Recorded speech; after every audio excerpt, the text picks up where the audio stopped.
believe it. Oh wait, there it is. Huh. Guess it was just out in the open. That's really weird. I feel like I would have noticed that. Well, since I'm here, might as well start the review. So, what I can remember about this movie before I had rewatched it was that it had to do with teleporting. The main character was David. He learns that he's a teleporter, and he runs away and robs a bank. I remembered that. Then I remembered he returned to his hometown after years for his old high school crush, and then he gets attacked by the anti-jumpers, the paladins. I remember the fights in this movie being pretty epic. But, yeah, I didn't remember most of this movie. I remembered the parts they wanted you to remember, but going back and actually reviewing it and watching it again is a very interesting experience because I almost completely flipped the narrative for myself of what I thought about this movie and be like, oh, this isn't exactly what I remember it being. This movie doesn't really waste that much time. There's teleporting almost immediately, within the first 5 minutes. It does, however, like to dip its hand a little with the exposition. There is so much exposition. It doesn't continue throughout the whole film of the amount of exposition. It only is for that opening segment. But there is so much exposition. It's trying to get you on David's side of kind of you can understand where I'm coming from kind of thing. But the more he talks, the more you just think of him less of this person we're supposed to be rooting for and more of this, man, this guy is super self-centered about himself. And he's trying to justify to himself the actions he's taken, but it's really just it's painting a different picture about who he is on the inside. The picture it paints of David is he's not really a great person. So he learns he has the ability to teleport, and what does he do? He runs away from home, and he immediately robs a bank. And, he in the exposition voiceover, he was saying, oh, I always intended to give it back, whatever. And you're like, okay, well, I guess he's learning his lessons or whatever. But then it cuts to him in the future, and it's he clearly is not giving any of this stuff that he's stolen back, despite having an entire room filled with money from every country in the world just about. He still steals stuff all the time. He's just kind of a jerk to everybody, and it's despite having the literal power to teleport anywhere in the world and do so many things with his powers, he really only helps himself, and he picks up chicks.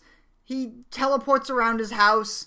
He goes places he just wants to visit for an hour or something. It's man, you're not really doing anything good with these powers. You're just kind of a jerk. The more I think about it, the more David just is the bad guy. So it is revealed that there are the paladins, like I said when I was remembering what I could think about this film, and we see the paladins hunting a jumper in some jungle somewhere. It doesn't really tell us where, and it is revealed that electricity is their weakness because it affects their brain ability to think of things. And I mean, if you think about it, the brain is electrical signals, and if you overload that, you can't focus, and focusing seems to be important in teleporting. But one thing that just struck me as very odd is, so the jumper the paladins were chasing is all tied up in the trees and whatnot, and is getting electrocuted. And the main bad guy, Samuel L. Jackson's character, Roland, pulls out this big knife and has this big dramatic religious speech before stabbing him. And my thought is, he just stabbed this guy filled with electricity with a knife. Is that not going to electrocute him too? It just struck me as odd. The next time we see Roland is when he appears in David's apartment. He has been researching David for a while because it's like he was the bank robber 8 years ago. And, you know, they've been looking for him. And it's like he's the one that, like, has somehow gone under the radar. And it's like, but then it's like you stop and think about it for a second. You're like, 8 years? It took them 8 years to find him? The way he lives?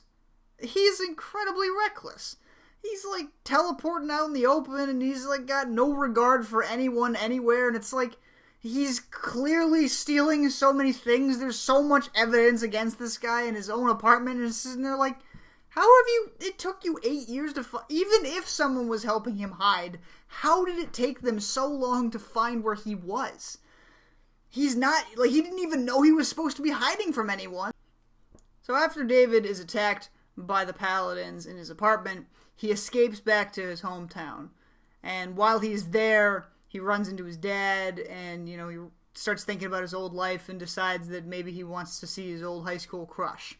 While he's at the bar where his crush works at, he runs into a bully character that was introduced in the beginning part of the film. And this bully recognizes him immediately. Immediately. Like, no question in his mind at all. It's like, this is the guy I used to pick on in high school. Despite the fact that this bully has been drinking, it's been 8 years, and he thought David was dead. He's just like, I know that kid when I see him, even if he is a completely older, different man. And because of this, and there's still apparently tension, the bully, Mark, is just so, like, amazed that David's even alive. It's really just David is this, like, almost sociopathic, like, insane person, like the, I can't let this go, you made me fall into that river and told me I had teleporting powers and I'm now rich. What's our issue here again? But it's like, so they get into a fight that David starts, because David's the sociopath here, and because of that fight that they get into, David then teleports Mark into the bank vault that he had robbed 8 years ago so that Mark will get arrested. And it's like, this is our hero? This poor guy is just getting a drink after work. He was so happy to see you were alive and you just left him in a bank vault after starting a fight with him in a bar? Not to mention all the other bad things David has done. And while we're on the subject, the only reason that David stays in his hometown and goes back to get his crush, Millie, is because he's just trying to, like, hide out from the Paladins and, like, lay low kind of thing. And he decides that this is a good opportunity to not only meet up with Millie again and try to rekindle something that we don't even know if that was established, because we only saw, like, less than 3 minutes of his high school life. And then he, like, decides to go with her to Rome. Okay, hold on. They just met up for the first time in 8 years. He is completely acting like a stalker, serial killer, psycho, sociopath, criminal. And he just started a fist fight with some guy who was doing no wrong to anybody and was just having a drink. And it's like, of course she's going to just jump on a plane to a foreign country with this guy. Who wouldn't? And not only did she just jump onto a plane with this crazy guy who may or may not be a sociopathic serial killer. He's definitely a criminal. We don't know if he's killed before. He doesn't seem too concerned about that, though. Throughout the film, he leaves a lot of people in places that they'd either have a really hard time getting down from or will die up there. But anyway, so not only did she get onto this plane with this guy and fly all the way out to Rome, but the first, like, hour they're in their hotel room, not even, they're just like, they're like making out and like going all the way, and it's like, wait a minute, are they in love? Was this ever more than a crush in high school? It's been 8 years. And it's like, okay, well, I guess they had the whole plane ride to talk to each other. What could you have done in half a day that is suddenly like, We've gone from slightly knowing each other in high school to being the one true pair right here. While in Rome, Millie really wants to see the Colosseum, but they have it closed. So David does what he does best, and he's a criminal, and breaks and enters, and Millie's just okay with it, because she gets to see the Colosseum, hooray! But at one point, David has to go around to open a door to, like, let her into the actual part of the Colosseum she wanted to see or whatever, and there's just some guy, there's a British guy just in the Colosseum, and we know he's another jumper, because it's like, we saw him at the bar in England, and we know a couple. But to David's perspective, there's just some random British guy in the Colosseum, and David's just kind of like, alright, well, you take care. And then suddenly, two paladins walk out, and the two of them are just in a fight with these guys. The whole time they're fighting, Millie is just waiting patiently on the other side of the door. I mean, she hears some commotion and is like, what's going on out there? But that's about it. That's like the level of concern. David's been gone a while. I hear what sounds like explosions and screams of pain. I'm sure it's fine. And while we're on the subject of screams of pain, the jumpers are incredibly durable. They're getting, thrown through solid pieces of rock, pulled off of balconies, thrown against walls, stabbed with, electro sticks and stuff. And it's they barely even get, hurt. Okay, so they can teleport. Are they just, indestructible, too? And after the altercation in the Colosseum, Millie and David then try to leave, and it's David gets arrested because there was a miscommunication with the Roman police or whatever. But it's throughout all of this, Millie is just way too calm and just understanding about everything, even to the point where David is leaving her in the airport and saying, I can't go with you, and just kind of disappearing. It's she is just way too calm and understanding. The whole situation of her getting set up into this situation in the first place is just outrageous. Every time you think, okay, this is the thing that she's finally gonna break and be the normal human again. Nope. That's okay. I understand.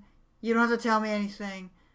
And the reason they did this is because they want us to root for David no matter the cost. So the physical world that he lives in will just kind of bend the rules to make it always look like he's in the right, even when he is clearly in the wrong. After the scene in Rome where he leaves her at the airport, he joins, he goes back to Griffin, the other jumper, and he tries to, he joins the war to fight the Paladins with Griffin. And it's if you look at what he's doing, he says in the movie he's doing it for Millie, but really he's doing it to get the Paladins off his own back so that he can go back to his lifestyle of just doing whatever he wants whenever he wants. It has nothing to do with the Paladins. He just wants these people to stop bothering him so he can go back to being his old lifestyle. He's not really a hero. The more we learn of David, the more we learn that he is completely in the wrong. David essentially learns that Millie is in danger again because the Paladins, despite him no longer being with her, are still going to track her down in an effort to get to him. He's like, okay, I gotta go save Millie then. Maybe it's guilt, maybe he does have feelings for her, who knows? But for whatever reason, David decides we have to go get Millie and save her from being attacked.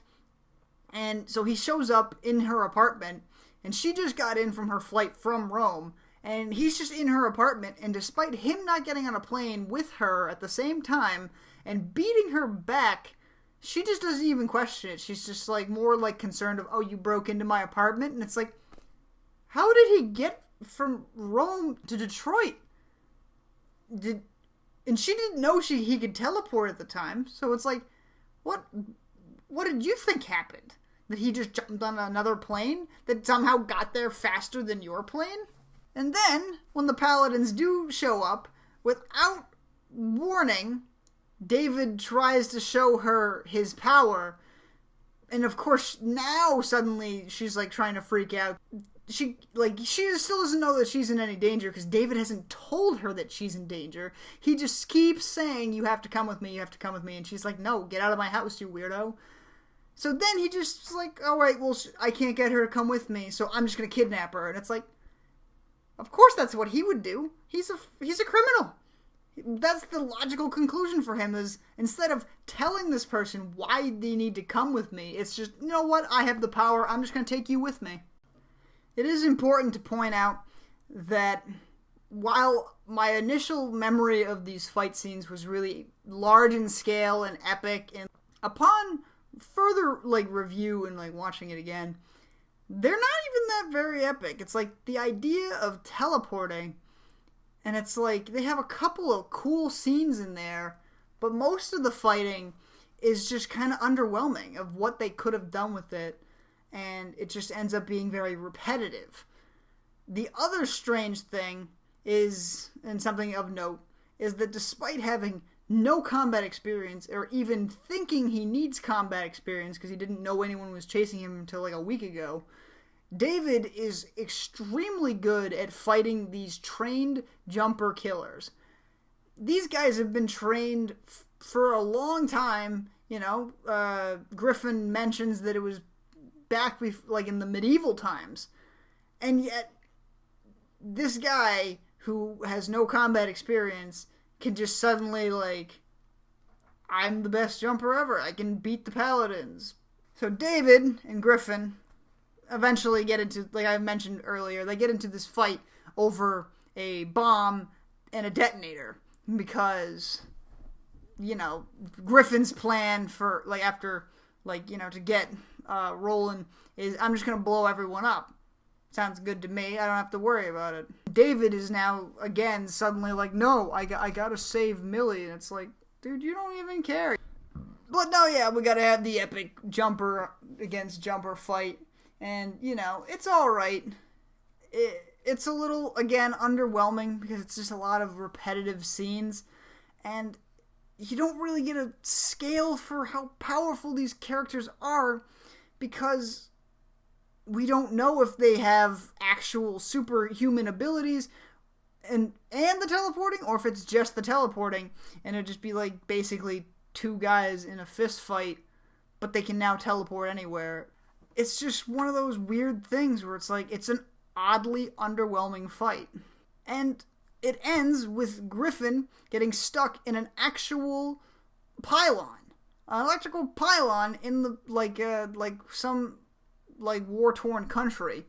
And he's getting fully electrocuted by this actual pylon, not just a little, electric wire that the paladins created to, hold them in place temporarily. No, it's an actual full electrical conductor, and he's getting fully electrocuted, and he's just sitting there, kind of mildly annoyed, being yeah, cool, can you cut me down, so we can continue our fight? And I'm sitting there these guys are just indestructible. What are the stakes in this? Then David jumps back to save Millie, and in the process, he's getting electrocuted, and he jumps a building. Two things that we are told are impossible. So it's kind of okay, are these things actually impossible? Or is it just no one ever did it before, so I guess it's impossible? At the end of the altercation, after David destroys the public library yet again, this is at this point the second time he's destroyed this poor public library, David grabs Roland and teleports him to a random cave in the middle of some Grand Canyon or something. It's not really clear where he is. He's just at the top of this canyon wall in a cave with no cell phone. And it's no one knows where he is.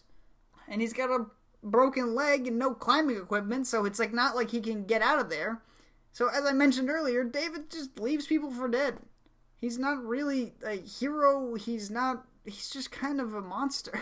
In the end, David gets everything he wants, and he never has to face any consequences for anything.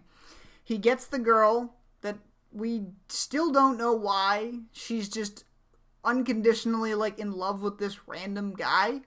He gets to go back to his life of just jumping all over the place with no consequences. It's hooray that heroes always win?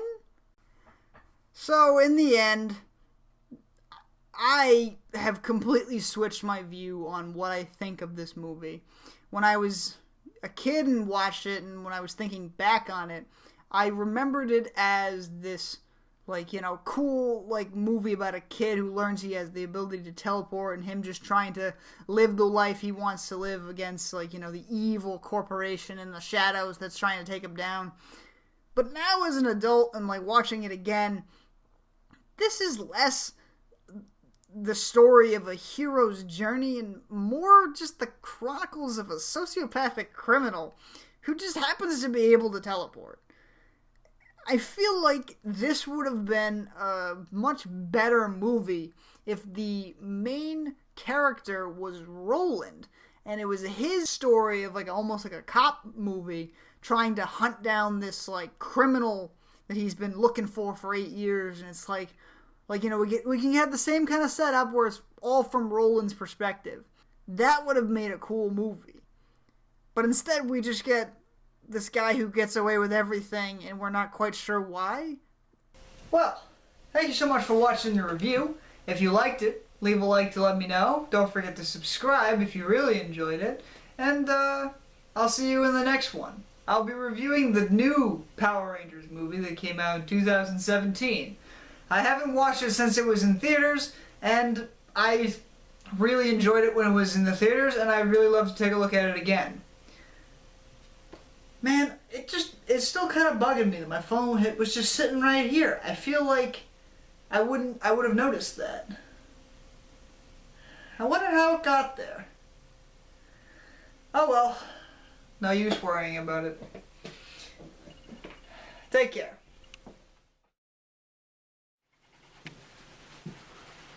Alright, got the number. I should put this back. Someplace where they think you left it.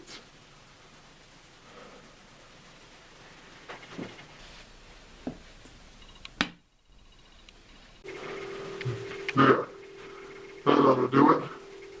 Oh, somebody's coming. Better teleport.